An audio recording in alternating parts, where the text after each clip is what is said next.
The sound of flesh striking bone echoed through Rosie's corner cafe. Duke, the aged German shepherd, yelped as he collapsed against the worn linoleum floor. Blood trickled from his muzzle. "Stupid police dog," Brett Wilson slurred, drawing back his boot for another kick. That's when little Lily Anderson, all of 7 years old with pigtails and a pink backpack, threw herself between them, her tiny arms spread wide, a human shield for the cowering K-9. "Stop hurting him," she screamed, tears streaming down her freckled face. Brett's eyes narrowed dangerously. "Move, kid." The cafe went silent. Patrons frozen in horror. Nobody moved except for one figure in the corner. Dr. Frank Miller, the old veterinarian who'd been quietly sipping coffee, rose to his full height, his weathered hands curled into fists. What happened next would change their small town forever. Leave a like and share your thoughts in the comments along with the city you're watching from now. Let's continue with the story. Millfield, Arizona wasn't the kind of place that made the news. A dusty speck on the map where summer heat shimmered off the pavement, and everyone's business traveled faster than tumbleweeds. At its heart stood Rosie's Corner Cafe, a haven of air conditioning and home cooking under the ownership of Sarah Jenkins, whose husband never returned from Afghanistan. The cafe had become something of a community living room, with its checkered tablecloths and walls adorned with faded photographs of local boys in uniform. But the true guardian of this sanctuary was Duke, a 10-year-old German shepherd with intelligent eyes that had seen too much. His graying muzzle and the slight limp in his back right leg told stories of his 8 years in K-9 service. Duke had come to Sarah after losing his handler, Officer Mike Thompson, in a shooting that left the dog with both physical and invisible scars. Now he spent his days lying near the entrance, accepting gentle pats from regulars and keeping watchful eyes on strangers. He still wore his old service collar, tags jingling softly whenever he moved. Among Duke's favorite visitors was Lily Anderson, a gap-toothed 7-year-old who arrived like clockwork after school, ordered apple juice, and shared her cookies with the patient dog. Lily had lost her police officer father 2 years prior, and something in Duke's steady presence seemed to fill a void in her young heart. She'd sit cross-legged on the floor beside him, whispering secrets into his alert ears. Dr. Frank Miller was another regular, though less demonstrative in his attachments. The 68-year-old veterinarian claimed the same corner table each day, quietly working crossword puzzles over black coffee. Vietnam had left its mark on him, both in the slight stiffness of his gait and the measured watchfulness in his eyes. Locals respected his privacy, knowing only that he'd served with distinction and had a way with wounded animals. Few paid much attention to Brett Wilson, except to avoid him. At 42, his weathered face and perpetual scowl spoke of a man nursing grievances like others nursed drinks. Former K-9 trainer dismissed under a cloud of allegations. Brett's resentment toward police and their dogs festered like an untreated wound. Recently released after his 3rd assault charge, he roamed Millfield's streets like a thundercloud threatening to break. The Tuesday afternoon that changed everything dawned like any other in Millfield. Heat rose in visible waves from the sidewalk outside Rosie's Corner Cafe, forcing even the most dedicated smokers to seek shelter indoors. Duke had claimed his usual spot by the entrance, his massive head resting on paws that still showed the discipline of his training. Every so often, his ears would prick at the sound of the bell above the door, then settled back when he recognized a regular customer. Sarah Jenkins wiped down the counter with practiced efficiency, pausing occasionally to refill Dr. Miller's coffee. The old veterinarian nodded his thanks without looking up from his newspaper. His reading glasses perched low on his nose. The lunch rush had ended, leaving the cafe in that peaceful lull before school let out and mothers arrived with children in tow. "Hot enough for you, Frank?" Sarah called across the nearly empty cafe. "Been worse," he replied, his voice gravelly from years of disuse. Back in '68, we'd have called this a cool spell. It was the most he'd said all day. The bell chimed at exactly 3:15, and Duke's tail thumped twice against the floor as Lily Anderson skipped in, her backpack bouncing against her small frame. She made a beeline for Duke, dropping to her knees beside him. "Hi, Duke. Did you catch any bad guys today?" she asked. The same question she posed every afternoon.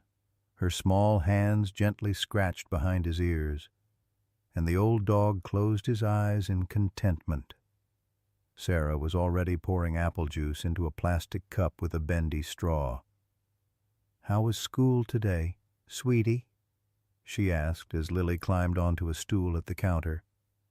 "We learned about heroes," Lily said, taking a long sip. "I told everyone about my dad and Duke. Ms. Patterson said maybe Duke could visit our class someday." Sarah's smile didn't quite reach her eyes. "That would be nice. Duke likes children." She didn't mention that loud noises still sometimes triggered the dog's PTSD, a remnant of the shooting that had taken his handler's life. The peaceful scene shattered at 3:30 when the bell jangled harshly. Brett Wilson stumbled in, the smell of whiskey preceding him like an unwelcome herald. His shirt was stained, his eyes bloodshot, and his movements erratic as he made his way to the counter. Duke immediately tensed, his body shifting subtly into a more alert position. "Need a drink," Brett announced, slapping his palm on the countertop hard enough to make Lily jump. Sarah's expression cooled. "We serve coffee, tea, and soda. Brett, you know that." "Don't get smart with me," Brett growled, leaning forward. "Got beer in that fridge. Seen you serve it." "Not to people who've clearly had enough elsewhere," Sarah replied, her voice firm but quiet, mindful of Lily watching wide-eyed from 3 stools down. Brett's gaze drifted around the cafe, stopping when he spotted Duke. Something ugly twisted his features. "Still keeping that killer mutt around." "Huh," he said, taking an unsteady step toward the dog. "Taxpayer dollars trained that animal to attack people like me." Duke remained perfectly still, though his eyes tracked Brett's every move. Years of training kept him disciplined, even as the hairs along his spine rose in warning from his corner. Frank Miller lowered his newspaper slightly, his weathered face impassive as he observed the unfolding situation. "Duke never hurt anyone who wasn't breaking the law," Sarah said, moving out from behind the counter. "Brett, I think you should leave." Brett ignored her, taking another step toward Duke. "You know how many of these dogs I trained before they fired me? Dozens. Taught 'em everything they know." His voice dropped to a menacing whisper. "Taught 'em to fear me, too." The memory flashed unbidden in Brett's alcohol-soaked mind, accusations of excessive force during training, the internal investigation. His dismissal after 3 dogs showed signs of abuse. One of those dogs, a promising German shepherd, had later been reassigned to Officer Thompson. The same dog now watching him with those knowing brown eyes. "You remember me, don't you, Mutt?" Brett said, his voice dangerously soft. Duke's ears flattened slightly, but he held his ground. The dog's restraint seemed to infuriate Brett further. "Brett, that's enough," Sarah warned, reaching for the phone beneath the counter. The movement caught Brett's attention. "Calling the cops on me again." His face flushed deeper. "Always the same. You people always stick together." Without warning, Brett's boot connected with Duke's side. The dog yelped in surprise and pain but didn't retaliate. Brett kicked again, catching Duke's muzzle this time. Blood spattered the worn linoleum as Duke scrambled backward, more startled than defensive. The violent sound triggered something in Duke, not aggression, but a flashback to the night gunfire had taken his handler. Instead of attacking, the German shepherd tucked his tail and retreated, whimpering softly. The sight of the powerful animal cowering was somehow more disturbing than if he'd fought back. "Not so tough now, are you?" Brett taunted, following the retreating dog, "just like all you police mutts. Brave when you've got backup, cowards when you're alone." Sarah grabbed Brett's arm. "Stop it. He's an old dog. He's not even on the force anymore." Brett shoved her aside. "Stay out of this, Sarah. This is between me and the dog who helped ruin my life." Duke backed himself into a corner, trapped. His training prevented him from attacking a human, even in self-defense. Blood dripped from his muzzle, and his breathing came in short, panicked bursts as the PTSD episode took hold. In his mind, he wasn't in the cafe anymore, but back at the shooting scene, helpless as his handler bled out beside him. From his table in the corner, "Doctor." Miller set down his newspaper and removed his reading glasses with deliberate slowness. His weathered hands folded them carefully before placing them in his shirt pocket. His eyes, sharp, despite his age, narrowed as he watched Brett advance on the cowering dog. No one noticed Lily sliding off her stool, her small face set with determination. No one except Duke, whose panicked eyes found hers across the room. Something in the dog's gaze seemed to plead with her to stay back, to stay safe. But Lily Anderson was her father's daughter. And her father had always told her that true courage meant standing up for those who couldn't stand up for themselves. Brett raised his foot for another vicious kick. "Worthless police dog," he slurred. "Should have been put down with your handler." And in the heartbeat before his boot could connect with Duke's ribs again, a small figure darted between them. "Stop it." Lily's voice rang out, high and clear in the stunned silence of the cafe. Her small body stood like a fragile barrier between Duke and the towering, intoxicated man. "He's a good dog. He didn't do anything wrong." Brett Wilson swayed slightly, momentarily thrown off balance by the child's sudden appearance. His bloodshot eyes narrowed as he stared down at the little girl with pigtails and a determined expression that belied her 7 years. "Get out of my way, kid," he growled, alcohol thickening his words. "This ain't your business." Behind Lily, Duke whimpered softly. The sound seemed to strengthen her resolve. She planted her feet more firmly, arms spread wide to make herself as big a shield as possible. "He's my friend," she said, chin jutting forward. "And my daddy said friends protect each other." For a moment, Lily wasn't in the cafe at all, but back in her living room 2 years ago, sitting on her father's lap as he showed her pictures of his police academy graduation. Officer James Anderson had pointed proudly to the K-9 officers in the photo. "See those dogs? Lily pad, They're the bravest of all, he'd told her. They run toward danger to keep their partners safe. They don't have guns or vests, just their loyalty and courage. 6 months later, her father was gone, shot during what should have been a routine traffic stop. Lily had clung to his stories about brave police dogs, which made befriending Duke feel like keeping a piece of her father alive. Now, staring up at Brett's menacing face, Lily felt a flutter of fear in her stomach, but Duke needed her, and she wouldn't let him down. "Your daddy."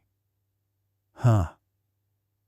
Brett sneered, recognition dawning in his bleary eyes. "Anderson's kid. Well, ain't that fitting?" He leaned down, whiskey breath washing over the child. "Your daddy and his friends cost me my career. That dog there was supposed to be mine to train." Lily didn't understand what he meant, but she recognized the threat in his voice. Still, she didn't budge. "Please leave Duke alone," she said, her voice smaller now but no less determined. Brett's face contorted with sudden rage. "I said move." His hand shot out, shoving the little girl roughly aside. Lily tumbled to the floor with a cry of surprise and pain. Sarah screamed from behind the counter, already rushing toward them. "Lily!" But Brett had already turned his attention back to Duke, landing another vicious kick to the dog's ribs. "Should have been put down years ago," he snarled, despite the pain shooting through his aging body. Duke's eyes tracked Lily's fall. Something changed in the old K-9's demeanor, a flicker of the police dog he once was. He struggled to rise, protective instincts warring with his training and trauma. Lily scrambled back to her feet, tears streaming down her face. Instead of running to Sarah's outstretched arms, she threw herself at Duke, wrapping her small arms around his neck. "Leave him alone," she sobbed, burying her face in Duke's fur. "What did he ever do to you?" Brett loomed over them, face purple with rage and alcohol. "He existed," he spat, raising his hand. "Now for the last time. Get away from that mutt, or what? Exactly." The voice that cut through the tension was quiet but carried an unmistakable authority that stopped Brett mid-sentence. "Doctor?" Frank Miller stood just feet away, having crossed the cafe floor without anyone noticing, though several inches shorter than Brett and at least 25 years older. Something in his posture made him seem the more formidable presence. His hands hung loosely at his sides, his stance balanced and ready. "The child asked you politely to stop," Frank continued, his voice carrying the slight rasp of age but none of its frailty. "I'm asking considerably less politely." Brett turned, momentarily thrown by this new intervention. "Stay out of this, old man. This don't concern you." Frank's weathered face remained impassive. A grown man attacking a child and an elderly service animal in public, I'd say that concerns every decent person in this establishment. His eyes, clear and sharp despite his age, never left Brett's face. "And there seems to be only one indecent person present." Brett's laugh was ugly. "What are you going to do about it? Grandpa, call the cops." "Sarah's already doing that," Frank replied, nodding toward the counter where Sarah was indeed speaking urgently into the phone. "But they're at least 8 minutes out, given the station's location." A slight smile touched his lips, though it didn't reach his eyes. "So I guess you and I have some time to get acquainted." Something in Frank's calm confidence finally penetrated Brett's alcohol-fogged brain. He took a step back, reassessing. You don't want to mess with me. Old-timer." "Probably not," Frank agreed amiably. "But I've never been overly burdened with good sense. Ask anyone who served with the 5th Special Forces in Vietnam." He took a casual step closer to Lily and Duke. "Now, I'm going to suggest you take a seat and wait for the police, or walk out that door and not come back. Those are the only 2 scenarios where you leave without assistance." Brett's eyes narrowed. "You threatening me?" "Just explaining the situation," Frank replied. He glanced down at Lily and Duke. "You okay, sweetheart?" Lily nodded tearfully, still clinging to Duke. "And how about you, soldier?" Frank asked the dog directly, his tone softening. Duke's tail gave a single weak thump against the floor in response. Brett saw his moment and lunged, aiming a wild haymaker at Frank's head.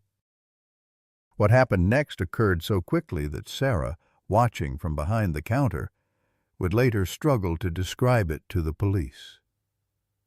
Frank's hand moved in a blur, catching Brett's wrist and redirecting his momentum. There was a simple twist, a sweep of the leg, and suddenly Brett was face down on the cafe floor, his arm locked behind him at an unnatural angle. Frank knelt beside him, one knee placed with precision between Brett's shoulder blades. "That was discourteous," Frank observed mildly, applying just enough pressure to make Brett gasp. "In my day, we had better manners," Brett thrashed ineffectively. "Get off me, I'll kill you, I'll kill that mutt and the brat too." "Son, you really ought to stop talking now," Frank advised, his voice still conversational, though his grip remained iron. "You're just adding charges at this point." The bell above the cafe door jingled as 2 Millfield police officers entered, hands already on their holsters. "Over here, officers," Sarah called, gesturing toward the tableau on the floor. As the police took control of the situation, cuffing a still cursing Brett, Frank made his way to Lily and Duke. He knelt slowly, his joints protesting the movement. "Let me take a look at him," he said gently to Lily, who reluctantly loosened her grip on the dog. Frank's hands moved with professional efficiency over Duke's body, checking for injuries. Bruised ribs, split lip, nothing broken, though I'd like to do a more thorough exam. Lily looked up at him with tear-stained cheeks. "Are you a doctor?" "Veterinarian," Frank replied with a small smile. "Been patching up animals longer than your parents have been alive, I'd wager." Outside, the police were placing Brett in the back of their cruiser. His voice carried through the open cafe door. "This isn't over. You hear me? I know where that dog stays. I know where you live. Little girl." Officer Dawson, a younger cop who'd joined the force after James Anderson's death, approached Frank. "Sir, we'll need your statement, and yours too. Ms. Jenkins, the child's parent will need to be contacted as well." "What about him?" Frank nodded toward Brett in the police car. "Those weren't idle threats." Officer Dawson sighed. "Unfortunately, unless he actually assaults someone. There's not much we can do beyond a drunk and disorderly charge. He'll probably be out tomorrow once he sobers up." "He kicked Duke," Lily protested, her small face indignant. "And he pushed me down. We'll add animal cruelty and simple assault," Dawson assured her, though his expression suggested limited confidence in the charges sticking. "But the judge around here, well, he tends to be lenient with first offenses. This isn't his first offense." Frank said quietly. Against these specific individuals, it is, Dawson replied apologetically. Look, we'll take him in, but just keep an eye out, okay? As the police car pulled away, Brett's face appeared in the rear window, his expression one of pure hatred as he stared back at the cafe. The message in his eyes was clear. This was far from over. Sarah knelt beside Lily, pulling her into a tight hug. Your mom's on her way. Sweetie, are you hurt? Lily shook her head, though her knees were scraped from her fall. Duke protected me, she insisted, stroking the dog's head. Duke had managed to sit up, though he leaned heavily against Lily's small frame, as if drawing courage from her presence. Frank watched them, something unreadable passing across his weathered features. That dog needs some tending to, he said finally. And I suspect our young hero here could use some ice cream, for medicinal purposes, of course. For the first time since Brett had entered the cafe. Lily smiled. The aftermath of Brett Wilson's outburst lingered in Rosie's corner cafe like the scent of spilled coffee. Sarah Jenkins flipped the sign to closed an hour early, her hand still trembling slightly as she locked the front door. The remaining customers had departed after giving statements to the police, leaving only Sarah, Frank, Lily, and Duke in the suddenly quiet space. Duke lay on a makeshift bed of clean kitchen towels behind the counter, his breathing shallow but steady. Frank Miller knelt beside him, his weathered hands moving with practiced gentleness over the dog's injured body.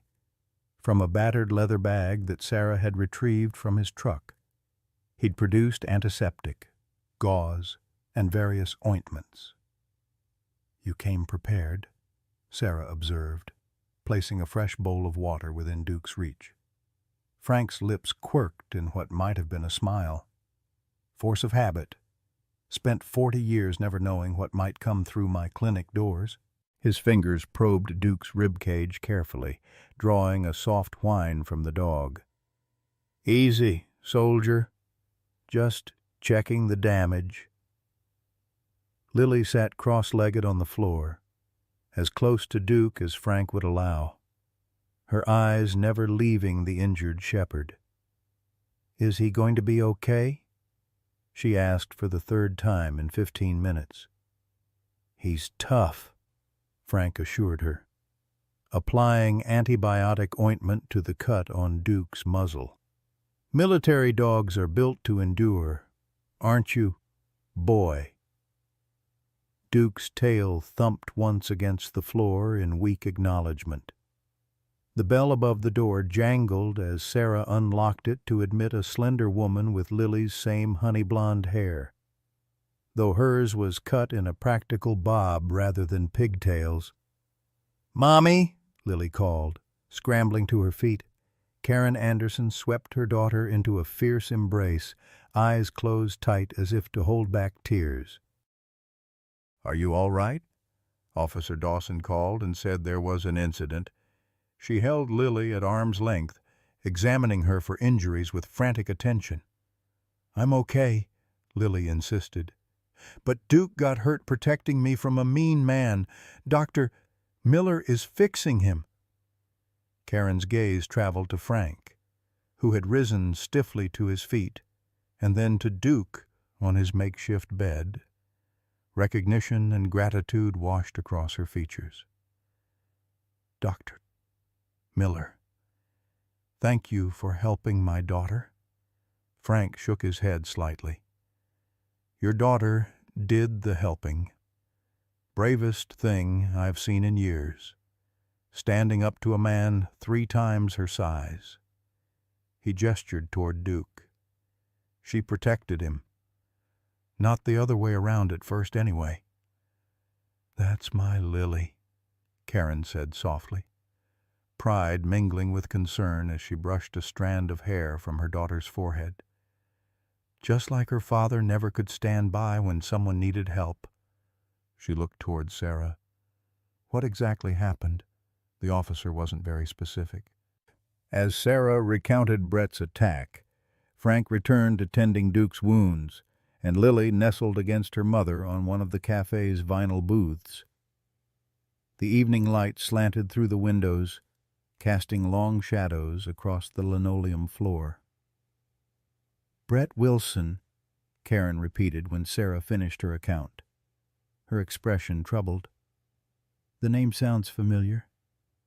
He used to train police dogs," Sarah explained, setting coffee mugs on the table. "Got fired years ago, apparently. He has some history with Duke, though I don't know the details." Frank's voice drifted from behind the counter. "Abuse allegations. 3 dogs showed signs of mistreatment under his training. One of them was likely Duke here." At their surprised looks, he added, "Small town, people talk, especially at a veterinary clinic." Karen's arms tightened around Lily. "And they just let him go, after what happened today? Drunk and disorderly, simple assault, animal cruelty." Sarah listed, disgust evident in her tone. "Officer Dawson said he'll probably be out tomorrow with a fine." "The threats?" Karen pressed. "Lily said he threatened her." Sarah and Frank exchanged a glance.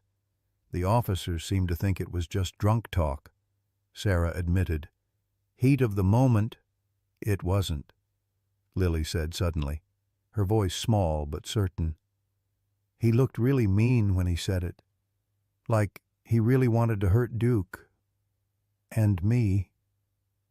A heavy silence fell over the cafe. Duke whimpered softly from his bed, as if in agreement with the child's assessment. Frank wiped his hands on a clean towel, his movements deliberate. "I served 3 tours in Vietnam," he said, his voice taking on a distant quality. "You learn to recognize certain things in a man's eyes. Intent, calculation." He looked directly at Karen. "That wasn't empty drunk talk." Karen paled slightly. "What do you suggest?" "Vigilance," Frank replied simply. "And perhaps allowing Duke to stay with you for a few days. He needs rest anyway.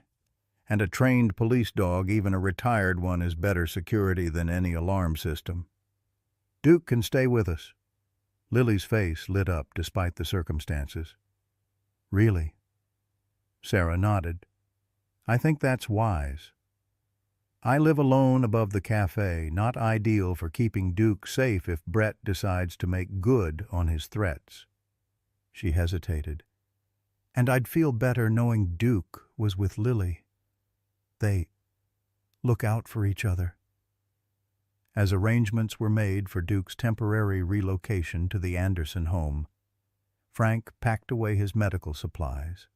His movements were precise, economical, speaking of decades of similar actions. When he finished, he stood watching Duke and Lily, something unreadable passing across his weathered face.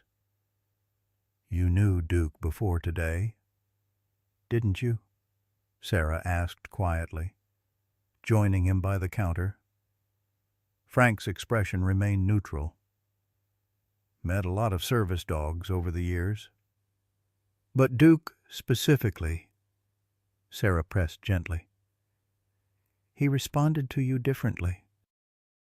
"Called him soldier. Most people call him boy or good dog." A ghost of a smile touched Frank's lips. "Observant, aren't you? Comes with serving coffee to the same people for 15 years. Frank sighed, his gaze still on Duke and Lily. "I worked with military dogs in Vietnam. After I came home, got my veterinary degree. I did some consulting for police K-9 programs." He paused. might have encountered Duke during his initial training, before he was assigned to Officer Thompson. It wasn't the whole truth, Sarah could sense that, but she nodded acceptance. Well, Duke clearly remembers you and respects you. Respect goes both ways, Frank replied. Dogs don't forget that. The next morning dawned hot and still, the Arizona sun already fierce by 8 a.m. when Sarah unlocked the cafe. She'd barely switched on the lights when Frank's truck pulled into the parking lot. He entered carrying his leather medical bag, his expression grim. "Thought I'd check on Duke," he explained, scanning the empty cafe. "He's with Lily, remember?" Sarah replied, starting the coffee maker. Frank nodded distractedly. "Right. How's the Anderson place secure?" Sarah paused in measuring coffee grounds. "Standard suburban home? Why? Brett Wilson made bail at 6 a.m., Frank said without preamble. "Dawson called me. Thought I should know, given what happened." Sarah set down the coffee scoop, her hand trembling slightly. "Already? Did they notify Karen?" "They tried. No answer." Frank's jaw tightened. "I drove by Wilson's place on my way here. He's not home. Maybe he's sleeping it off somewhere else," Sarah suggested, though her tone lacked conviction. Frank's weathered face remained impassive. Maybe. Throughout the morning, Frank remained at the cafe, occupying his usual corner table but with a clear view of both entrances. He barely touched his newspaper, his attention divided between the door and the window overlooking the parking lot, just before noon. He stiffened slightly, eyes narrowing at something outside. Brett Wilson's battered pickup cruised slowly past the cafe, the driver's silhouette clearly visible behind the wheel. The truck circled the block twice before disappearing down a side street. "He's watching the place," Frank observed, his voice pitched low, though Sarah was the only other person present. Sarah wiped her hands nervously on her apron. "Should we call the police and tell them that a man drove on a public street?" Frank shook his head. "Not illegal, unfortunately." The pattern continued over the next 3 days. Brett's truck would appear at irregular intervals, circling the cafe or parking across the street. Sometimes Brett would enter, order coffee, and sit silently watching the door as if expecting Duke to return. Each time, Frank was present, his steady gaze never leaving Brett until the younger man departed. On the 4th day, Karen and Lily came to the cafe for lunch, without Duke. "He's resting at home," Karen explained as they settled into a booth. "The pain medication makes him drowsy." Frank, who had risen when they entered, approached their table. "How are his ribs?" "Better, I think," Lily said. "He's eating again, and he slept on my bed last night." Her face glowed with the simple joy of it, a welcome brightness after days of tension. "Lily's been drawing pictures for him," Karen added with a fond smile, pulling a folded paper from her purse. "Show Dr. Miller, sweetheart." Lily proudly displayed her artwork, a crayon drawing of Duke wearing a cape, standing protectively beside a small blonde girl. "He's Super Duke," she explained seriously. "Fighting bad guys and saving people." Frank studied the drawing with appropriate gravity. "Excellent likeness," he pronounced. "You've captured his nobility." Lily beamed, then lowered her voice to a whisper. "I saw that mean man driving past our house yesterday. Duke growled and growled." The smile vanished from Karen's face. What? Why didn't you tell me? I didn't want you to worry. Lily replied, suddenly uncertain. And Duke was there, so I knew we were safe. Frank and Karen exchanged a significant look over Lily's head. Perhaps I should stop by this afternoon, Frank suggested casually. Check on Duke's bandages. Karen nodded, relief evident in her expression. That would be wonderful. Around 3, Lily has a dentist appointment, but our neighbor Mrs. Caldwell will be with Duke. The bell above the door jingled, and the cafe fell silent as Brett Wilson entered. His bloodshot eyes swept the room, stopping when they landed on Lily. A slow, ugly smile spread across his face. Well, well, the little hero and her mommy, he drawled, moving toward their table with deliberate slowness. Where's your 4-legged bodyguard today? Frank stepped smoothly between Brett and the Andersons, his posture relaxed, but his eyes alert. Morning, Wilson, just coffee today. Or are you looking to add witness intimidation to your growing list of charges? Brett's smile didn't falter. Free country, old man, just being neighborly. His gaze shifted back to Lily, who shrank against her mother's side. Been seeing a lot of your neighborhood lately. Nice place. Bet that police dog loves having a yard to run in. Karen stood, pulling Lily with her. We're leaving. Sarah, she called, her voice steady despite her pale face. Rain check on lunch. Running off so soon? Brett taunted. Don't worry, I'll be seeing you around real soon. Frank's voice dropped to a register that didn't carry beyond Brett's hearing. If you go near that child or her dog, what I did to you in here will seem like a friendly handshake. Are we clear? Brett's confidence wavered for just a moment before the sneer returned. Crystal clear. Old-timer. But you can't be everywhere, can you? Neither can the cops. He backed away, raising his voice again. Have a nice day, folks. Especially you, little girl. Give that dog a pat for me. After Brett departed and Karen hustled Lily out the back entrance, Sarah approached Frank, who stood staring at the door with an expression that would have frightened her had it been directed her way. You really think he'll try something? She asked quietly. Frank's gaze remained fixed on the door. Men like that, men who hurt animals and children, they don't let go of grudges easily, especially when they have been publicly humiliated. What are you going to do? For a long moment, Frank was silent. Then he sighed, suddenly looking every one of his 68 years. What I should have done years ago, I suppose. He turned to Sarah, his expression resolute. I need to make a phone call, and then I'd like you to tell me everything you know about Duke's history in Millfield.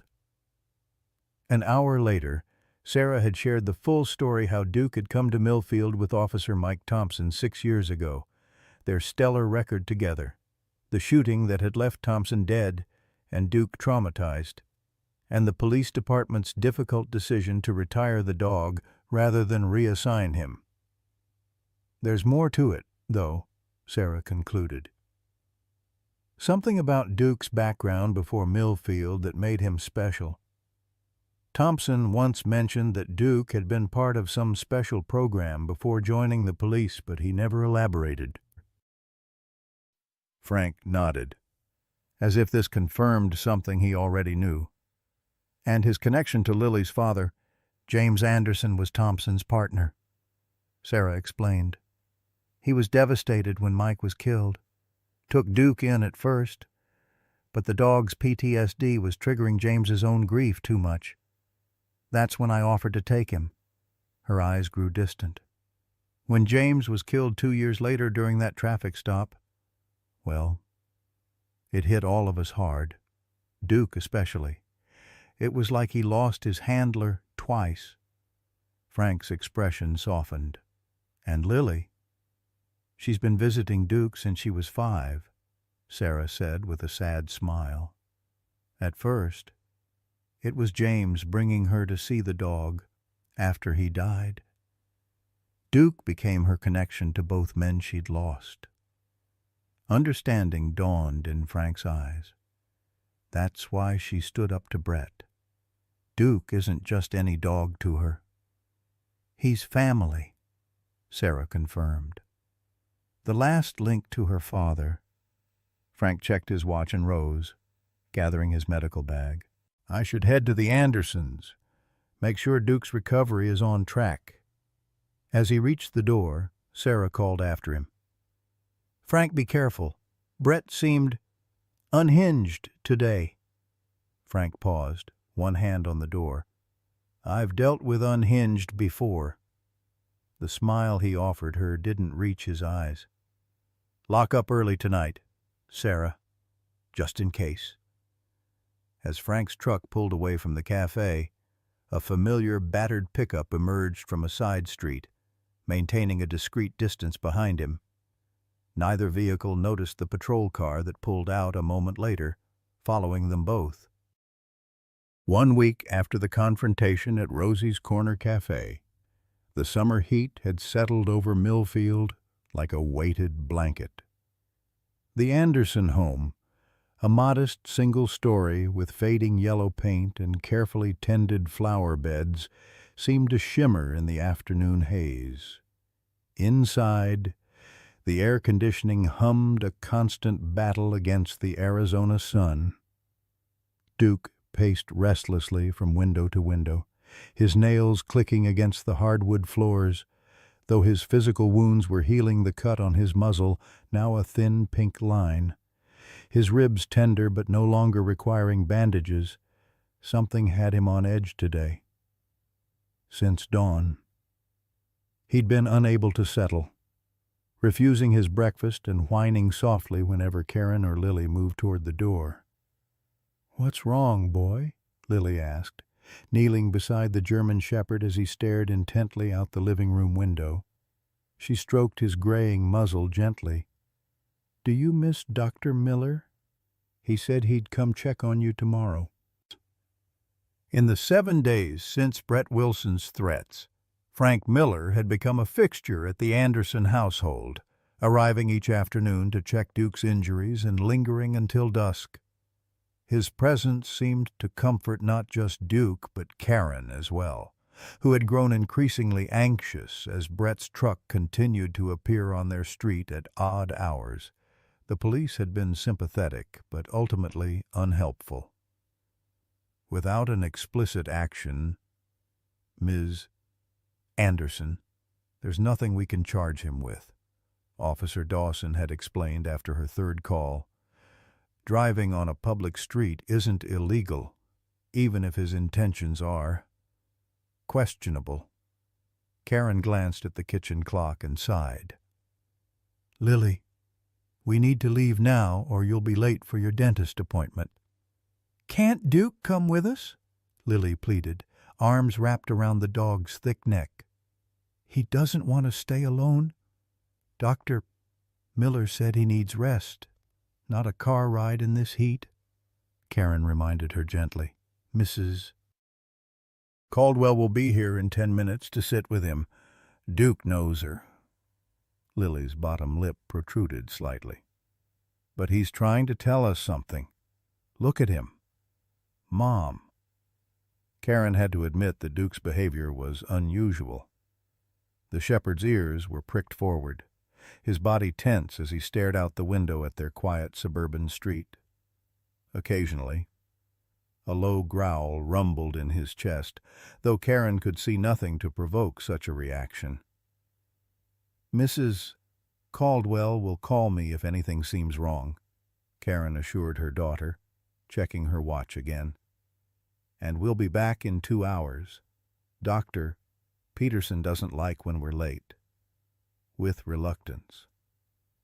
Lily kissed the top of Duke's head and whispered something in his ear that made his tail thump once against the floor. "I'll bring you a treat," she promised. "Be good for Mrs. Caldwell." As Karen ushered Lily toward the front door, Duke's whining increased in pitch and urgency. He followed them to the entryway, his entire body quivering with what seemed like anxiety. "We'll be right back," Karen reassured him, gently closing the door despite his plaintive whine. Through the window, she saw him rise on his hind legs, front paws against the glass as he watched them walk to the car. "He really didn't want us to go," Lily observed as they backed out of the driveway. "Maybe we should have waited for Mrs. Caldwell to arrive." "She'll be there any minute," Karen replied, though a flicker of unease passed through her. "And Dr. Miller said he might stop by early today." As their car disappeared around the corner, neither noticed the battered pickup parked 3 houses down, or the man watching their departure through narrowed eyes. Inside the empty house, Duke dropped from the window and raced to the back door, claws scrabbling desperately against the wood. His military and police training battled with mounting panic as he sensed approaching danger. When the scratching proved futile, he moved methodically through the house, checking each window, each potential entry point, his injured body protesting the exertion.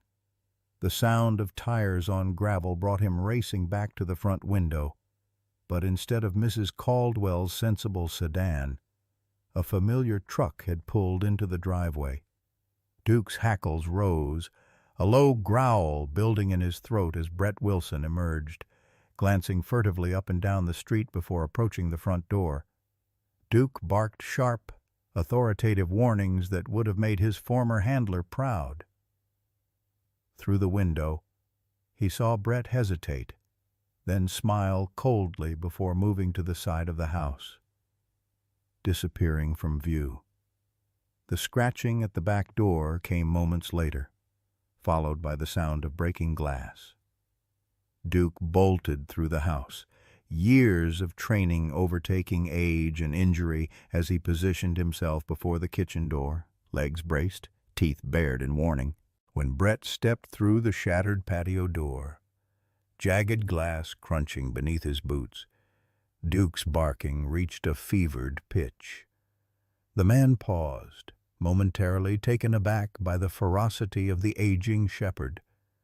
"Shut up, you worthless mutt," Brett hissed, withdrawing something from his jacket pocket, a folded piece of cloth that Duke's sensitive nose immediately identified as belonging to Lily. Her scent triggered a protective response that overrode everything else. "That's right. I've got the brat's sweater, left it at the cafe, and I'm going to make her pay for what happened." Duke lunged forward, teeth snapping, forcing Brett to stumble backward against the broken door. But instead of retreating, Brett's face twisted into an ugly smile. "Still got some fight in you." "Huh. Good. I was hoping for that." From his other pocket, he produced a hunting knife, the blade catching the afternoon sunlight streaming through the kitchen window. "Let's see how brave you are with this in your gut." Outside the Anderson home, Mrs. Caldwell pulled her car to the curb, tutting at her own tardiness. Karen was always so punctual. And here she was, 15 minutes late to dog sit. The retirement community council meeting had run long, as usual. She gathered her knitting bag and the dog treats she'd brought for Duke, then frowned as she noticed the unfamiliar truck in the driveway. Perhaps Dr. Miller had arrived early. But no. She'd met the veterinarian several times, and he drove a sensible dark green pickup, not this rusted white monstrosity. As she hesitated by her car, a crash from inside the house made her jump. glass breaking, followed by frantic barking and what sounded like a man's angry shout. Mrs. Caldwell fumbled in her purse for her cell phone, backing toward her car before she could dial. The Andersons' front door exploded outward, nearly torn from its hinges as Duke burst through the screen, blood matting his gray-flecked fur. The shepherd charged across the lawn and down the street without hesitation, moving with a speed that belied his age and injuries. 3 blocks away, Lily Anderson emerged from Jefferson Elementary School, joining the stream of children heading toward waiting parents or school buses. Her dentist appointment had been rescheduled at the last minute, and Karen had decided to let her finish the school day rather than take her back home. Now she waited for her mother in the designated pickup area, idly swinging her pink backpack while chatting with a friend. "My mom's getting me ice cream after this because I was brave at the dentist," the other girl was saying. "Maybe you can come too." Lily was about to reply when movement across the street caught her eye. A familiar figure leaned against a white pickup truck, staring directly at her. Brett Wilson raised his hand in a mocking wave, then crooked his finger in beckoning. Ice flooded Lily's veins as she remembered his threats at the cafe. She took a step backward, bumping into her friend. "What's wrong?" the girl asked, following Lily's gaze. "Who's that man?" "I need to find a teacher," Lily whispered, turning toward the school building. But the afternoon dismissal was in full swing, the teachers occupied with directing the organized chaos of departure. When she looked back, Brett was crossing the street toward her, his pace unhurried but purposeful. "Hey there, little hero," he called, his voice carrying over the chatter of children. "Your mom asked me to pick you up today. Something came up." Lily shook her head, backing away. "No, she didn't. You're lying." Brett's friendly facade slipped for just a moment, revealing something cold beneath. "Don't make a scene, kid. Your precious dog already tried that. Didn't work out so well for him." Fear clutched at Lily's heart. "What did you do to Duke?" "Nothing compared to what's coming," Brett replied, closing the distance between them. He grabbed her arm, fingers digging painfully into her skin. "Now come quietly." Or a blur of motion interrupted him, 70 pounds of focused fury in the form of a German shepherd launching itself at Brett's arm. Duke's teeth sank into flesh, the force of his attack knocking both man and child to the ground. Despite bleeding from a deep gash in his side, the dog positioned himself between Lily and her attacker, his barking now interspersed with growls that made the gathering crowd of children and parents step back in alarm. Brett scrambled to his feet, clutching his bleeding arm. "That dog's rabid," he shouted to the confused onlookers. "It attacked my niece and me." "Someone call animal control." "He's lying," Lily cried, her arms around Duke's neck. "This is my dog, and that man tried to take me." Confusion erupted among the witnesses. Some parents pulled their children back, eyeing the blood-covered dog with concern. Others, recognizing Lily, moved protectively toward her. A teacher emerged from the school, drawn by the commotion. Brett seized the moment of uncertainty. "That dog needs to be put down," he insisted, reaching again for Lily with his uninjured arm. "Come here, kid. You're not safe." Duke's warning growl deepened, his body tensing for another attack despite the blood steadily dripping from his wound onto the pavement. Lily clung tighter to him, tears streaming down her face. "Please help us," she begged the gathering adults. "He hurt Duke. He wants to hurt me, too." A sleek black pickup screeched to a halt at the curb, and Frank Miller emerged, moving with surprising speed for his age. He took in the scene in one comprehensive glance. Duke bleeding but standing guard. Lily, terrified. Brett preparing to make another grab for the child. "Back away from them, Wilson," Frank commanded, his voice carrying the unmistakable tone of someone accustomed to being obeyed. Brett's eyes widened, first in surprise, then in calculation. "This isn't your business, old man. The dog attacked me. Ask anyone here." "The dog was protecting that child," Frank countered, moving steadily closer. "As he was trained to do, as he's always done." Brett's hand moved toward his jacket pocket, toward the knife hidden there. "Don't come any closer. I'm warning you." Frank didn't slow his approach. "Duke," he said quietly, not looking at the dog. "Beschützen." At the German command, Duke's posture shifted subtly. Though still guarding Lily, his focus now included Frank as well, creating a defensive triangle that placed Brett clearly as the outsider, the threat. Brett's face contorted with fury. "You think you know that dog? I trained him before you ever met him? I know all his commands."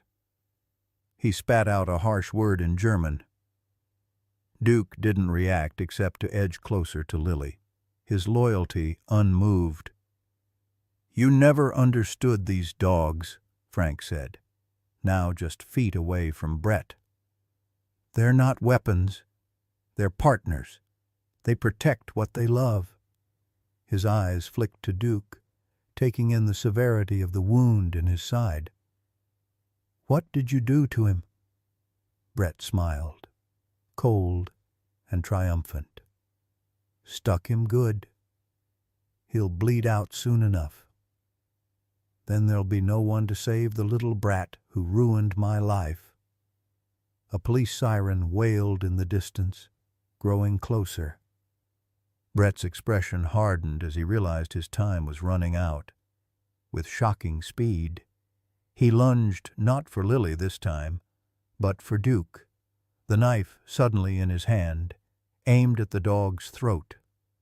What happened next occurred so quickly that the witnesses would later give conflicting accounts. Frank moved to intercept the attack. Duke lunged forward despite his injury, and Lily screamed a warning that seemed to freeze the entire schoolyard in a tableau of impending tragedy. Blood pooled beneath Duke's body, spreading in an ever-widening circle on the schoolyard pavement. The knife had missed his throat. Frank's intervention had ensured that, but had instead plunged deep into his shoulder, compounding the earlier wound in his side. The German shepherd lay motionless, his breathing shallow and labored, each exhale accompanied by a soft, pained whine. "Duke!" Lily's anguished cry cut through the chaos as she tried to reach her fallen protector. Strong arms held her back, a teacher, perhaps, or a parent, while others subdued Brett Wilson, whose manic laughter had given way to a stream of obscenities as police officers pinned him to the ground. Frank Miller knelt beside Duke, his weathered hands already pressing a wadded jacket against the worst of the bleeding. His face, normally so composed, had gone ashen. "Stay with me, soldier," he murmured, voice barely audible above the sirens and shouting, "That's an order!" The shepherd's eyes, deep brown and frighteningly cognizant, fixed on Frank's face. His tail thumped once against the pavement, a feeble acknowledgment of the command. But the spreading blood told another story. "Sir, the animal ambulance is 8 minutes out," a young officer informed Frank, hovering uncertainly nearby. "Do you think—" "He doesn't have 8 minutes," Frank interrupted, not looking up from his work. "Get me to my truck. I have a medical kit. When the officer hesitated, Frank's head snapped up, his voice taking on the unmistakable ring of command. Now, officer, or this dog dies right here. Something in Frank's tone brooked no argument. 2 officers helped lift Duke, now unconscious, while Frank maintained pressure on the wounds. They carried the shepherd to Frank's truck, where the back seat had been fitted with what looked suspiciously like a field medical station, far beyond what a typical veterinarian might keep on hand. "Sir, we really should wait for—" the officer began again. "He's crashing." Frank cut him off, already working with swift, precise movements to insert an IV line into Duke's leg. "I need to stabilize him for transport." His hands moved with practiced efficiency, administering medications, securing bandages, monitoring vital signs with equipment that seemed military-grade rather than veterinary standard. Across the schoolyard, Brett Wilson was being loaded into a police cruiser, still struggling against his restraints. "This isn't over," he shouted, straining to see where they had taken Duke. "That dog deserves to die, just like his handler, Lily." Now in Karen's protective embrace, her mother having arrived moments after the police sobbed uncontrollably. "He's going to die because of me," she wailed. "Duke saved me, and now he's going to die." Karen stroked her daughter's hair, her own face wet with tears. "Dr. Miller won't let that happen, sweetheart. Duke is strong." But the grim expressions of the officers who had helped carry the shepherd told a different story. One shook his head slightly as he rejoined his colleagues. "Never seen a dog lose that much blood and survive," he murmured. "Poor kid's gonna be heartbroken." The animal ambulance arrived 6 minutes later, its lights flashing but siren silent, a tacit acknowledgement that their services might no longer be needed.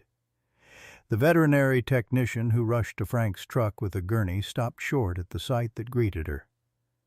Frank Miller, sleeves rolled up and arms blood-stained to the elbows, had transformed the back of his pickup into a makeshift operating theater. Duke lay intubated, multiple IV lines running into his forelegs, a pressure bandage stabilizing the knife wound. "BP's holding at 90-60, Frank reported without looking up. "I've given him 2 units of plasma expander and started broad-spectrum antibiotics." The knife missed the subclavian artery by millimeters, but there's significant muscle and tissue damage. He needs a surgical suite. The technician stared, momentarily speechless. "Sir, are you a veterinarian?" "Among other things," Frank replied cryptically. "Let's move him. I've done what I can in the field." As they transferred Duke to the animal ambulance, a police officer approached with Lily in tow, her small face still streaked with tears but now set with determination. "She refuses to leave the dog, sir," the officer explained apologetically to Frank. "Her mother authorized me to bring her to you. Says the child won't calm down otherwise." Frank glanced at Lily, then at Duke's unconscious form on the gurney. Something in his expression softened. "She can ride with me. I'll follow the ambulance." "Is he going to die?" Lily asked bluntly as Frank helped her into the passenger seat of his truck. Frank buckled her in before answering, his bloodied hands leaving smudges on the seatbelt. "Not if I have anything to say about it," he replied finally. "But he's very badly hurt." "Lily, I won't lie to you about that." Lily nodded, seeming older than her 7 years. "Brett said he stuck him before. At my house." "Yes. That first wound was serious enough.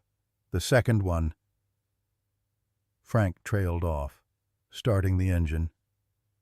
Duke is very strong, and he has something to live for. That matters more than you might think. As they followed the animal ambulance through Millfield's streets, Lily stared out the window, her small hands clenched in her lap. Why did Brett hate Duke so much? What did Duke ever do to him? Frank's knuckles whitened on the steering wheel. It wasn't what Duke did. It was what Duke knew. Before Lily could ask what he meant, they arrived at Millfield Veterinary Hospital, where a team was already unloading Duke from the ambulance. Frank hurried to join them, issuing instructions with the authority of someone accustomed to emergency situations. Lily trailed behind, trying to catch glimpses of Duke as they rushed him inside. A kindly receptionist intercepted her at the entrance to the treatment area. "You'll need to wait out here, sweetheart. The doctors need space to work." "But Dr. Miller," Lily began to protest, "is helping save your dog." The receptionist finished gently. "The best thing you can do is wait here. Your mom is on her way." Through the windows of the swinging doors, Lily could see a flurry of activity around an operating table. Duke's still form was barely visible amid the medical personnel, but she caught sight of Frank, now gowned and gloved, directing the emergency procedure with focused intensity. Hours passed in the sterile waiting room. Karen arrived, bringing sandwiches that Lily couldn't eat and reassurances that didn't comfort. Police officers came and went, collecting statements and offering updates on Brett Wilson, now securely detained and facing multiple felony charges. But no word came from beyond those swinging doors. As twilight fell, casting long shadows through the waiting room windows, the doors finally opened. Frank emerged, surgical cap in hand, his face etched with exhaustion. Blood stained the front of his scrubs despite the protective gown he'd worn. He sat heavily in the chair across from Lily and Karen, running a hand over his face before meeting their anxious gazes. "He's alive," Frank said, his voice hoarse with fatigue. "But I won't sugarcoat it. It's touch and go. The knife wounds were severe. He's lost a dangerous amount of blood. And there's risk of infection. The next 24 hours will be critical." Lily's lower lip trembled. "Can I see him?" Frank hesitated, then nodded. "Briefly. He's heavily sedated and on a ventilator. He won't know you're there, but, He paused, seeming to choose his words carefully. "In my experience, sometimes they know more than we think." The recovery room was dimly lit and quiet, but for the rhythmic beeping of monitoring equipment. Duke lay on a padded table, tubes and wires connecting him to various machines. His powerful body, now vulnerable and still, barely resembled the vigilant guardian Lily knew. Bandages covered much of his torso, stark white against his dark fur. "He looks so small," Lily whispered, reaching out tentatively to touch his paw. Frank nodded, standing close beside her. "The mighty fallen," he murmured, almost to himself, then more clearly, "but not defeated. Not yet." Lily's tears fell silently as she stroked Duke's paw. "He saved me. Brett was going to take me away, and Duke came running, even though he was already hurt." She looked up at Frank, her young face troubled with a question too heavy for her years. "How did he know where to find me? How did he get out of the house?" "He broke through the screen door," Frank explained. "As for finding you, German shepherds can track scents for miles. Duke was a specially trained military and police K-9. Finding someone he cares about would be instinct for him. "And you knew," Lily said, her gaze direct and surprisingly perceptive. "You knew something bad was going to happen today. That's why you showed up at school." Frank was silent for a long moment, his weathered hand coming to rest lightly on Duke's head. "I've seen men like Brett Wilson before," he finally said. "Men who nurture grudges until they become obsessions. I knew he wouldn't stop." "But how did you know to come to the school?" Lily pressed. Before Frank could answer, the monitoring equipment surrounding Duke began to emit a high-pitched alarm. The shepherd's body went rigid, then began to convulse violently. "He's seizing!" Frank shouted, already moving to Duke's side. "Get her out of here." A veterinary technician who had appeared at the first sound of the alarm gently but firmly ushered Lily from the room, even as more staff rushed in. The last thing Lily saw before the door closed was Duke's body arching unnaturally off the table, and Frank's face, for the first time since she'd met him, showing naked fear. In the waiting room, Karen gathered her sobbing daughter into her arms, both of them staring helplessly at the closed door. Through it came the muffled sounds of urgent medical intervention and Frank's voice, now edged with desperation. "Don't you do this, soldier. Not now. Not after everything." A pause, then louder. "We're losing him. Push one more unit of plasma and get me the defibrillator." Then silence more terrifying than any sound that had preceded it. The silence that enveloped the waiting room seemed to stretch into eternity. Lily's small body trembled against Karen's side, her tears soaking through her mother's blouse. Outside, darkness had fallen completely, the veterinary clinic's windows reflecting their own anxious faces back at them. The wall clock ticked relentlessly forward 15 minutes, then 20, with no word from behind the closed doors. "Mom," Lily's voice was barely audible. "Is Duke in heaven with Daddy now?" Karen swallowed hard, her arms tightening around her daughter. "We don't know anything yet, sweetheart. Dr. Miller is doing everything he can." Officer Dawson, who had returned to take additional statements, sat awkwardly across from them, his hat in his hands. "Duke's a fighter," he offered lamely. "Those K-9s are tough as nails."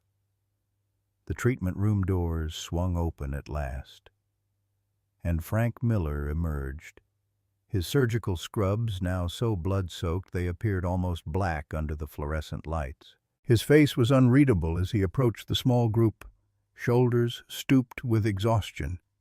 Lily broke free from her mother's embrace, rushing toward Frank. "Is Duke—" she began, unable to finish the terrible question. Frank knelt slowly, painfully, to meet her at eye level. For a moment, he simply looked at her, his weathered face etched with lines of fatigue and something deeper, something that resembled grief. Then, unexpectedly, the corner of his mouth twitched upward. "He's stabilized," Frank said quietly. "Duke is alive." Lily's sob of relief echoed through the waiting room. "He's not dead. Really, really," Frank confirmed, his voice rough with emotion. "But Lily, I need you to understand something. Duke is still very critically injured. His heart stopped for almost 2 minutes. We got it started again.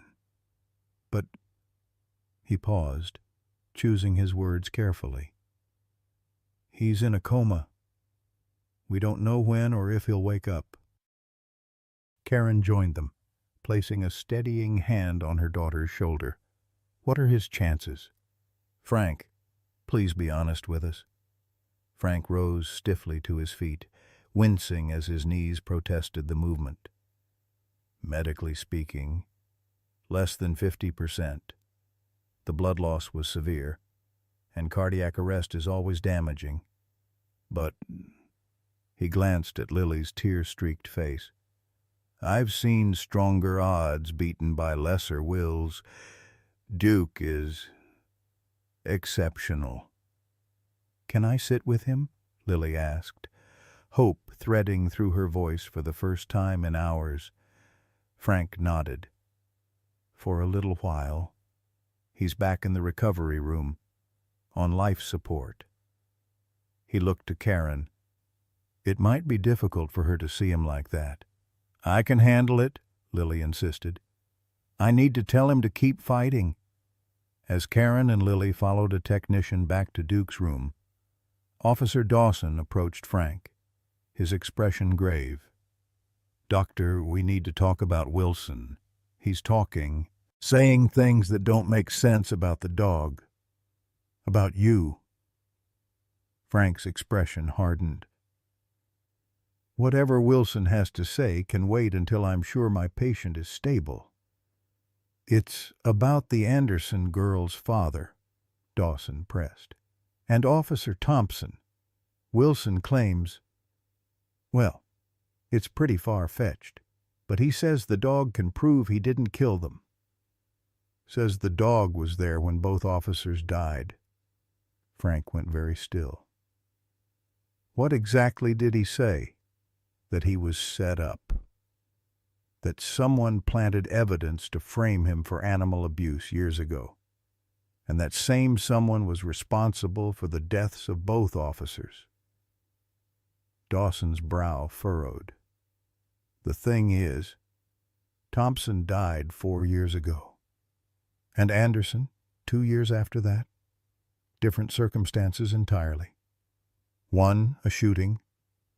One, a traffic stop gone wrong. Wilson was in jail when Anderson died. And what does Duke have to do with these claims? Frank asked, his voice carefully neutral. That's the crazy part. Wilson keeps insisting the dog was wearing some kind of recording device. Says it's still in his old K-9 collar. Dawson shook his head. Delusional, obviously. But I thought you should know. Since he's making accusations about you, too. About me. Frank's eyebrow rose slightly. Says you were the one who set him up. That you knew him from before. Dawson made air quotes around the last word. Like I said, the man's clearly unhinged. But we have to follow up on everything. He hesitated. You don't actually know Wilson from before Millfield, do you? Frank's expression remained unreadable. I've encountered many men like Brett Wilson in my career. Officer, few are memorable. He glanced at his watch. If you'll excuse me, I need to check on my patient. In the recovery room, Lily sat beside Duke's motionless form, her small hand resting gently on his foreleg, careful to avoid the IV lines and monitoring equipment. The German shepherd's chest rose and fell in mechanically regulated intervals, the ventilator breathing for him. You have to wake up, Duke, she whispered. Please. You're a hero. Just like in my drawings. Heroes don't die.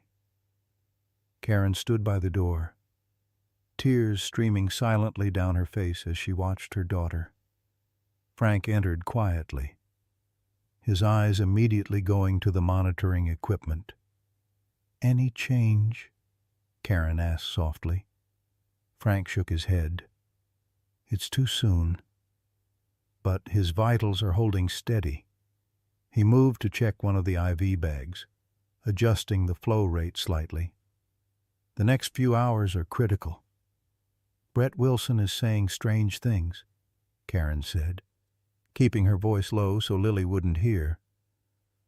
Officer Dawson told me he's claiming Duke has evidence about James's death, about both officers' deaths. Her voice caught. Is that possible? Frank's hands stilled momentarily before resuming their work. Duke was Thompson's partner, not James's. He wasn't present when your husband died. I know that, Karen said. But Brett seems convinced. A small sound interrupted them, not from Lily or the adults, but from Duke. A subtle change in his breathing pattern. A faint whine that seemed to bypass the ventilator. Frank was at the dog's side instantly, his experienced hands checking vital signs, pupillary responses. "Duke," he said sharply, "can you hear me? Soldier." The shepherd's eyelids fluttered, but didn't open.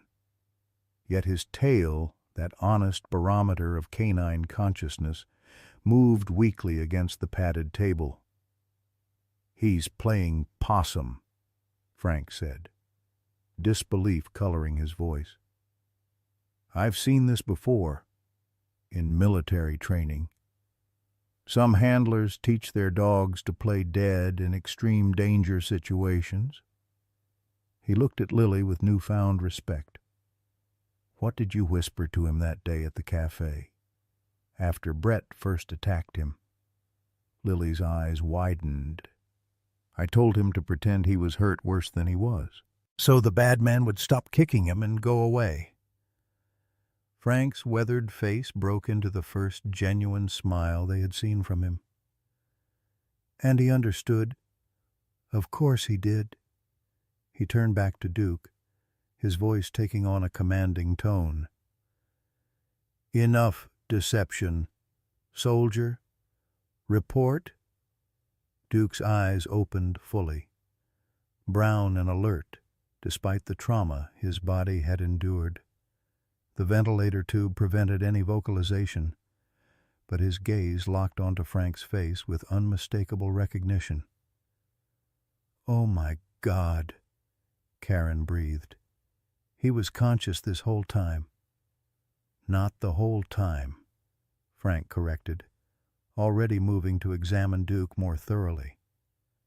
"The cardiac arrest was genuine, but he's been trained to appear more incapacitated than he is in threatening situations."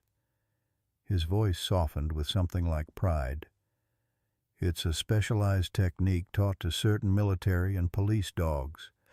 Very few handlers know about it, let alone how to train it."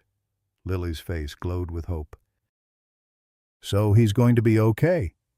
"He's still gravely injured," Frank cautioned, "but conscious and responsive, which is a significant improvement." He checked Duke's pupils again, then pressed gently along his rib cage, noting the dog's reactions. "I think we can try removing the ventilator." As Frank worked to carefully extract the breathing tube, Officer Dawson appeared in the doorway. "Dr.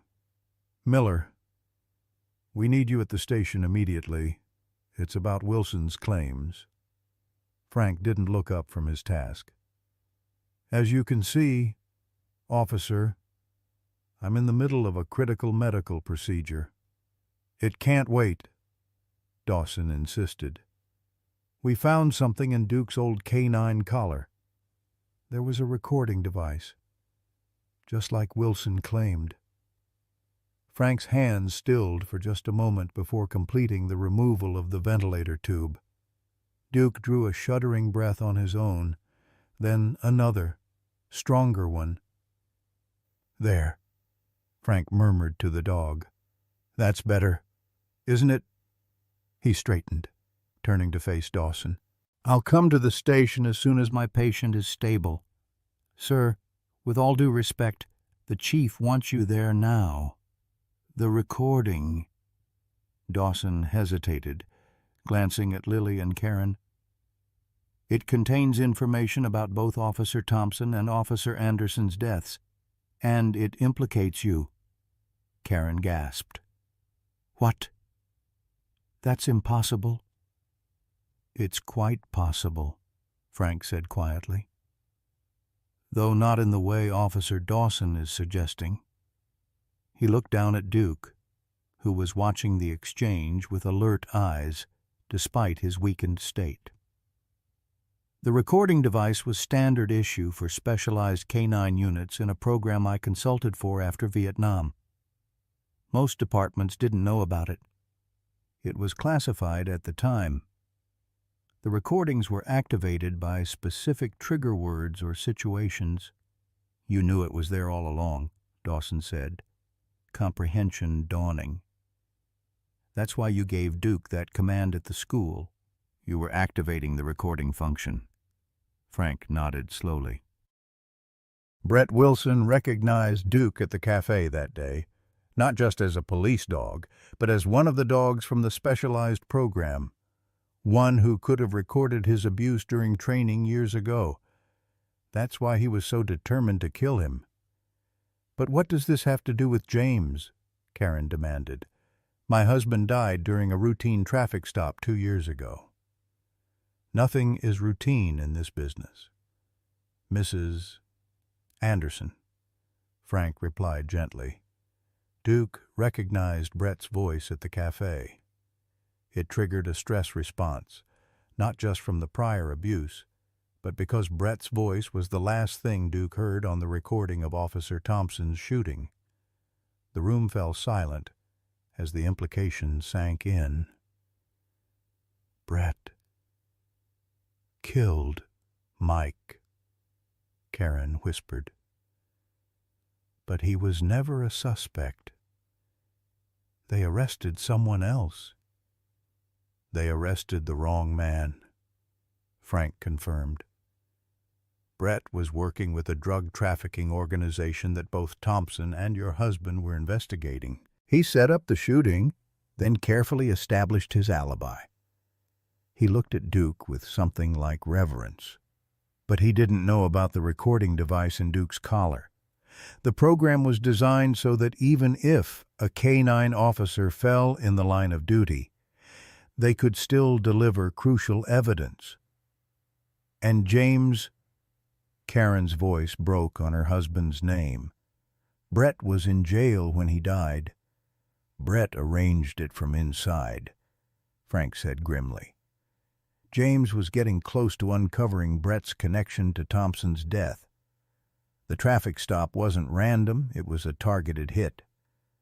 Duke wasn't there, but the same recording device picked up Brett discussing the plan with his associates during prison visits. He thought he was being clever, speaking in German to avoid guards understanding. Dawson stepped further into the room, his expression troubled. "Dr. Miller, the recording also contains conversations between you and someone in the federal government about the K-9 program. About surveillance operations that were never authorized by local police departments." Frank nodded, unsurprised. "I never claimed to be just a veterinarian, officer. My work with military and police dogs spanned decades in multiple agencies." He looked directly at Karen. "I was sent to Millfield 3 years ago to quietly investigate corruption in the Regional Drug Task Force. Thompson and your husband were my only allies on the force, though they didn't know my true identity." Duke whined softly, drawing their attention. Despite his injuries, the shepherd was struggling to rise, his focus entirely on Frank. "Easy, soldier," Frank murmured, gently restraining him. "Your job is done. The evidence is secure." He looked back at Dawson. "I assume the chief is waiting for explanations?" "Yes, sir," Dawson replied, the "sir" slipping out with newfound respect. "A lot of explanations," Frank nodded. "I'll provide them." He turned to Karen and Lily. "Duke needs to rest and recover." "Will you stay with him?" Lily nodded solemnly. "Always. He's family." As Frank moved to follow Dawson from the room, Duke let out a soft bark, the first sound he'd made since regaining consciousness.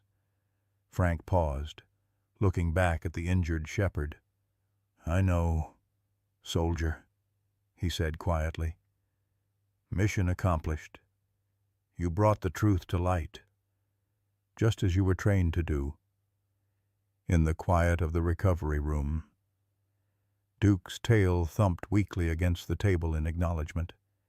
His eyes, though tired, remained alert and knowing the eyes of a warrior who had fulfilled his purpose despite overwhelming odds.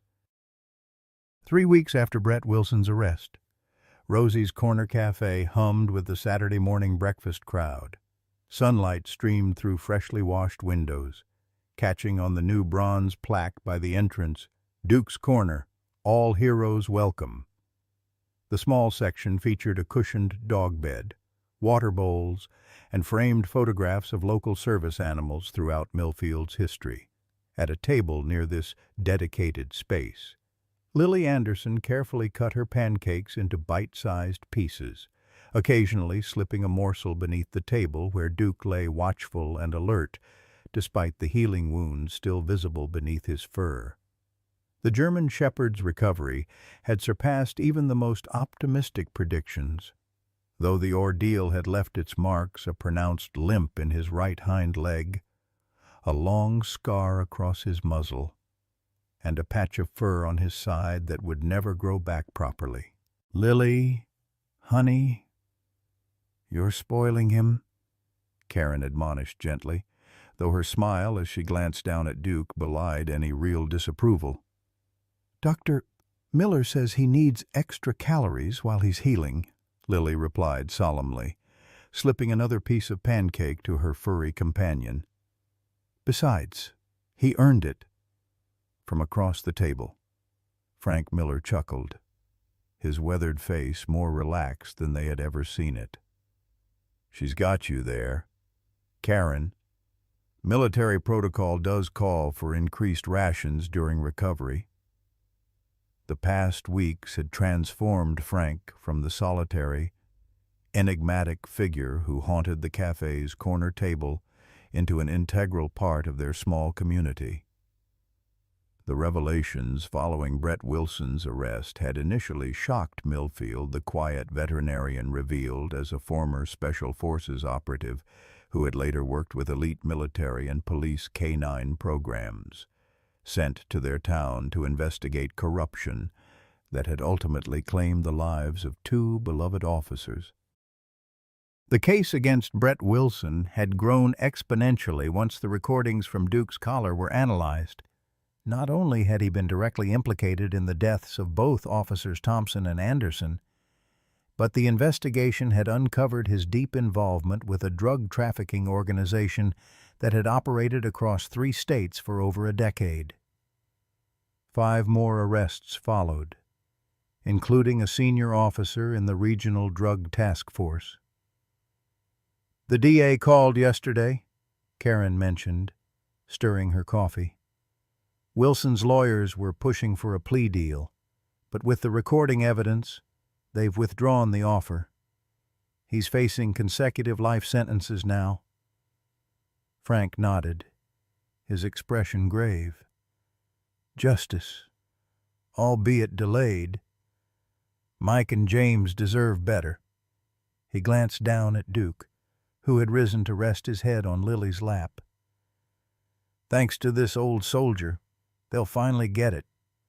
The bell above the cafe door chimed, and Officer Dawson entered, removing his hat as he approached their table. "Morning, folks. Hope I'm not interrupting breakfast." "Join us," Sarah called from behind the counter, already pouring coffee into a mug. "First cup's on the house for our newly promoted sergeant." Dawson's cheeks colored slightly as he pulled up a chair. "Still getting used to the title." He nodded respectfully to Frank.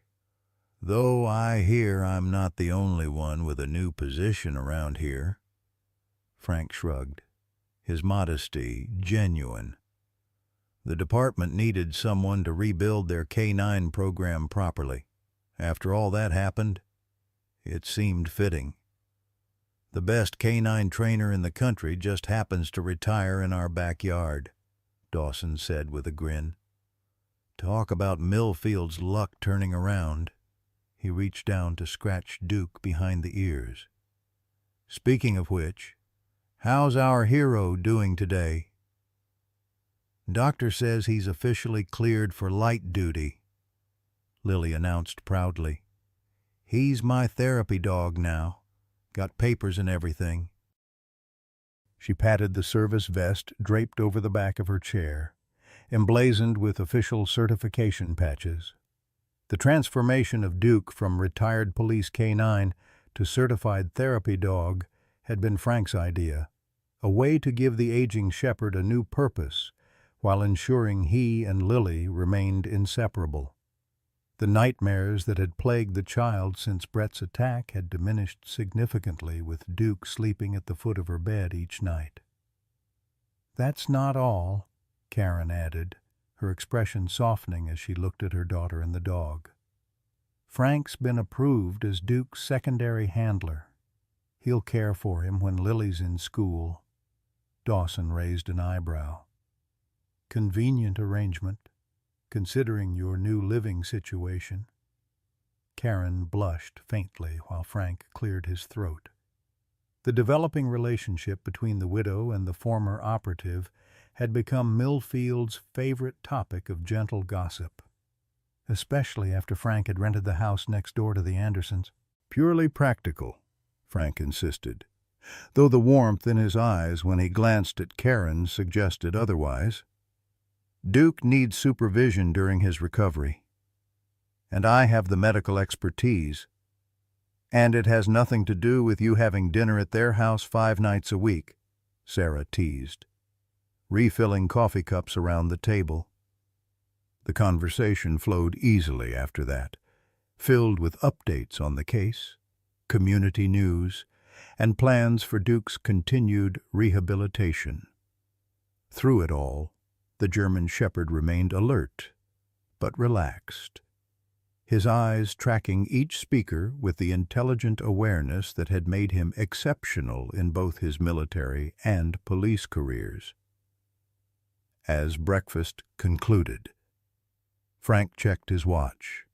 "Nearly time. We should head over to the station."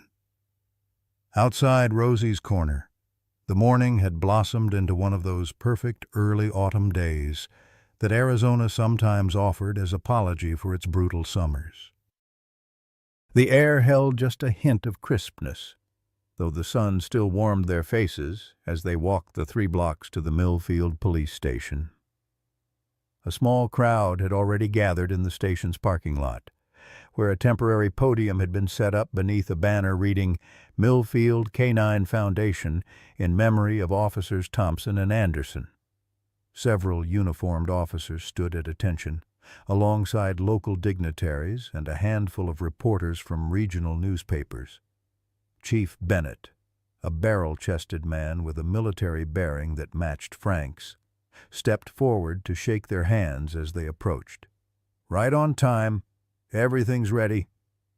He knelt to Duke's level, offering his palm for inspection before gently patting the shepherd's head. "How's our guest of honor feeling today? Ready for duty?" Frank replied with a slight smile, though of a different kind now. The ceremony that followed was brief but heartfelt. Chief Bennett spoke of sacrifice and loyalty, of the thin blue line made stronger by 4-legged partners who asked nothing but the chance to serve.